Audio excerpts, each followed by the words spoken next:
What is up, my mates? We are here with an epic, wholesome Chungus mate rate yet again. So today we're doing a review on the latest Ryan Gosling movie.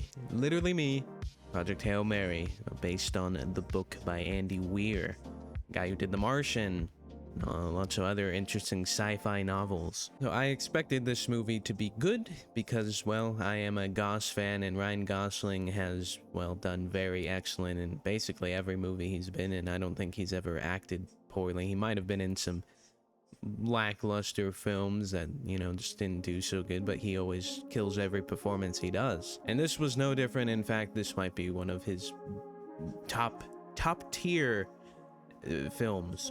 The basic plot line is this guy, he's just a normal guy. He's very smart though, of course, he has a doctorate, he is a scientist, but he teaches at a middle school because he is sort of ostracized by the scientific community because of some of his work that has published. It's particularly one piece of work that has ostracized him, saying that life can happen without, the basic compounds of life, which is, carbon and hydrogen and such, which is what gets him attention from the government because apparently there is a parasite that is eating the sun, which is actually insane, a very crazy concept that I really liked. But of course the movie doesn't start out that way. It starts off with him looking like a homeless man in a spaceship, and that's pretty funny, and you're just as clueless as him because he has amnesia. And I was worried that the film would be kind of... I don't like when films are like, they show you what's current and then they go back, I bet you're wondering how I got here type thing, but this was not that. You are remembering as he is remembering, so to speak. The flashbacks are all relevant to what he is remembering in the moment of the film, and it bears relevance on what's happening in the film because it gives you the needed back knowledge of what is about to happen, and it's very good. And I was also worried that this would just be boring, like The Martian. I think The Martian was a good movie, but it kind of gets boring of, this sci-fi trope that's kind of been happening for a while, space crew dies, one guy left, up to one guy to save the world. I mean, it's good, but this definitely was not that, and especially because they introduced an alien. What? I was not, I kind of remember from the trailer, but I wasn't sure what capacity the alien would serve. But it was the most beautiful, wholesome Chungus friendship that ended up happening, and I was so all for it. Rocky is the name of the crab-like creature that we get to meet. And what I really liked about their relationship is it starts off like innocent. The alien's just as curious about the human as Ryan Gosling is about the alien, and it's interesting to see how they try to communicate and overcome the obvious language and cultural differences.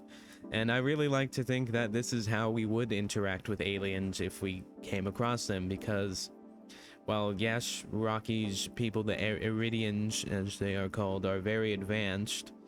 So is humanity at this point, and both of them are seeing the different technologies and they're both fascinated by them. Not like they're uncomprehendibly advanced. They are slightly advanced than us, but we're advanced at more things, and that's kind of the way it's portrayed in the film. And I really like that because I feel like if aliens were out there, this is how it would go. They'd be at a similar level to us, just very different, maybe advanced in more ways, and maybe we're advanced in more ways. And it was just awesome to see them facing the same problem of this astrophage, this parasite that's eating the suns and all the stars in the galaxy except for this one sun, Tau Ceti, which is, well, this is Tau Ceti E, the planet they go to try and figure out why the thing is not eating this sun, and the answers are on this planet.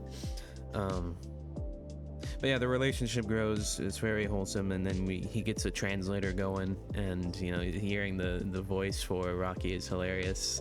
Just the little vocal quirks are really sweet and wholesome, and it was so good. It really reminded me of like Mass Effect, like Garrus and Shepard's relationship, I guess. Not exactly the same, but in the sense that just a couple bros, even though they're both aliens to each other. They are going up against insurmountable odds, and they are doing whatever they can to overcome it, which is, you know, Shepard and Garrus. I love it. And Ryan Gosling's character, I think, is very relatable and very well done, because, you know, he's just a normal guy. He wants to help, but he's also scared as hell. And it's really just, the whole movie is very much about the human condition.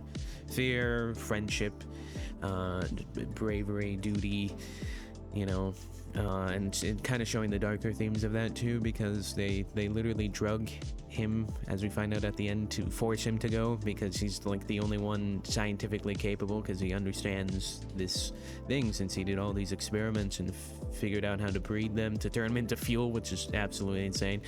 And funnily enough, so did Rocky's people. They figured out how to make the parasite into fuel, which is very curious. But the movie was also extremely sad. Like, I don't think I have almost cried. I really wanted to cry, because they give you a lot of fake outs, and it was just very sad and very heartwarming. And even at the end, you know, you kind of faked out thinking that, you know, it's gonna end bad. It's, you know, he's not gonna go home. But then, oh, Wholesome Chungus, the aliens adopted him, and they gave him a little biodome. And it's so good. You know, there's just, it's so good. And from the scientific perspective, I'm not a scientist, but I understand scientific method at its basic. I'm not saying I'm an expert, but I know when, like, I'm being bullshitted on something that's not scientifically possible. And for most of this, other than maybe the sun-eating parasite that is a water-based life form, it was pretty realistic, and I really liked how both of them, you know, even though Rocky's an alien, still understands the scientific method, and it was just cool to see them collabing on trying to figure this stuff out, you know, with theorizing, testing, and all that sort of thing. Even the ship mechanics seem to be very realistic, especially the idea of how it could, like, simulate gravity by the inner part of the ship kind of goes out, and it, like, spins to make its own gravitational force, which is fucking cool. Very cool. Lots of cool sciencey stuff that seems very plausible, very realistic. I think another thing that was very cool was the fact that there's a lot of practical effects as well. You know, Rocky was a puppet, and I think that's what helped even humanize him even more. The props to the puppeteer. He even got to voice the character, which was very cool, instead of just plugging a celebrity voice in there, even though the puppet guy did all the hard work. You know, he got to do the voice too, which is really awesome. And the movements really made him feel more genuine and more cute, I guess. But yeah, it was really, really good. Really good. And even, like, the planet, like I said, Tau City, like, a lot of cool, well-designed planets. I really liked how they used the infrared vision so they could see the astrophage. There's just so much cool effects in this film. Very colorful, very, very awesome.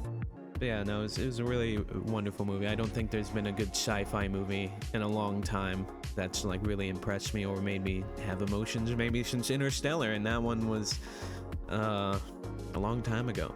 But Project Hail Mary, a beautiful film, one of Gosling's best works, one of the best sci-fi movies in recent years, and I think one of the better Wholesome Chungus movies in recent years, because, you know, there's a lot of sad, depressing, violent movies, and they're good, they have their place, but it's nice to see a serious movie have a happy ending, if that's what I'm trying to say. That's not really true cliche, that doesn't just hand you a victory. It takes you through a good emotional journey with lots of good messages.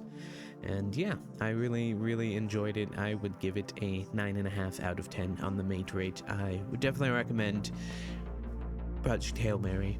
So thank you, my mates. Thank you for watching. Have an epic day. Make sure to like and subscribe. I shall see you in the next video. Ta-ta-ta!